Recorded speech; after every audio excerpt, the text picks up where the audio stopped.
முருகப்பெருமான் துணை. உலக ஞான தலைவன் முருகப்பெருமானே ஓலைச்சுவடிகள் மூலம் துறையூர் ஓங்காரக்குடி லாசானுக்கு அருளிய அருள்வாக்கு. இந்த சுவடி வாசகங்களை பக்தியுடன் கேட்டால் கேட்கின்ற உங்களுக்கு ஞானம் சித்திக்கும்.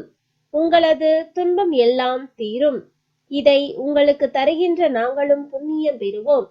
கேட்ட நீங்களும் புண்ணியம் பெறலாம். நீங்கள் தொடர்ந்து கேட்டு வந்தால் எது பாவம் எது புண்ணியம் என்பதை தெரிந்து கொள்வீர்கள்.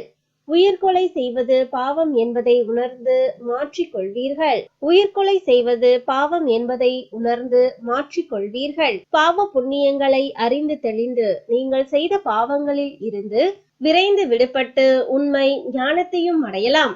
உலக ஞான தலைவன் முருகப்பெருமான் அருளிய அருள்வாக்கு. துறையூர் ஓங்காரக்குடி லாசான் ஆறுமுக அரங்கமகா தேசிக சுவாமிகளுக்கு மகான் சுப்பிரமணியர் அருளிய ஞான அறிவுரை ஆசினோல் பாகம் 1638. சுவடி வாசி தளித்தவர் டி. Rajendran MA B.Ed. ஓம் சரவண ஜோதியே நமோ நம. 24/3/2024 ஞாயிற்றுக்கிழமை. ஞானத்தின் காவலனே அரங்கா, ஞானிகளை படைக்க வந்த தேசிகா, தானத்தின் மகா உச்சத்தின் தர்மராஜனே, தவபலமிக்க குருராஜனே, அரசனே அரங்கனே, உந்தனுக்கு சுப்பிரமணியர் யானும் அருளுவேன் ஞான அறிவுரை ஆசி வரமாக நித்தம் ஆறுமுகன் யான் வாரி வழங்கி உந்தனுக்கு மகா சக்தியை இந்த பேருலகம் காக்கும் வண்ணம் சடாட்சரமாய் சரவண ஜோதியாய் சகலதுமாய் தடையற ஆறுமுகன் யான் அரங்கன் உமக்கு தவ பழமாக அருளி வருகின்றேன்.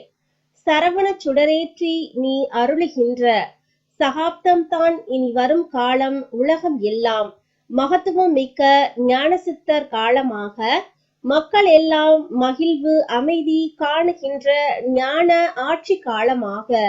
ஆகவே மாற்றத்தை ஆறுமுகன் யான் அரங்கன் உன் அவதாரமாக நிகழ்த்துவேன். வரலாறாக உலகம் அரங்கன் பெருமையையும் வழி நடத்துகின்ற அரங்கன் தொண்டர் பெருமக்களையும் தர்மத்தால் மகிமை புரிகின்ற தவராஜன் உன் சக்தி தன்னையே உலகம் வியந்து நோக்கி தர்மலோகமாக தனிப்பெரும் கருணை வடிவான ஞானசித்தர் காலமாக. ஆகவே மாற்றம் கண்டு உலகம் அரங்கன் உன்னால் ஞானலோகமாக ஞானசித்தர் காலமாக ஞான ஆட்சி காலமுமாக மாற்றங்காணும். ஞான அறிவுரை ஆசி முற்றி சுபம்.